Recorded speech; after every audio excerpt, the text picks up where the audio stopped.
So theoretically, John, I mean, you've seen a lot of deployments out there. I mean, how often does this happen on an average size cluster, and how often does this happen on a large cluster? And maybe if you can just let the viewers know what an average size cluster is, what a large size cluster, and kind of how often this process occurs.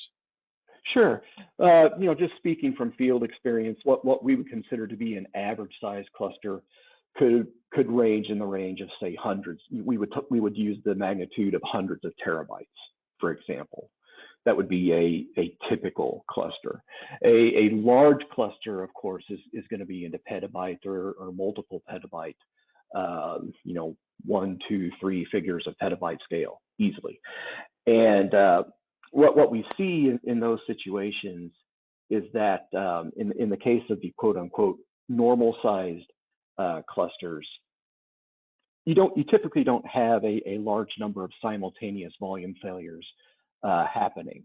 But as clusters get larger, the chances for an individual drive to fail goes up within the cluster, and even that, in very large clusters, the chances for an individual chassis to go down can go up as well. That's just the way the availability calculations work. And so it's very important that you have the ability to recover from those situations quickly as you approach very large scale. And that's what our system is designed to do. As you get into these situations where you have petabytes, across, say, tens or even hundreds of chassis with hundreds or even thousands of volumes, for example, having two or three volumes go down at the same time is something that's quite feasible to happen.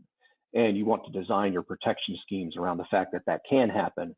And if you do that properly, then it's not going to be an issue as far as relying on commodity equipment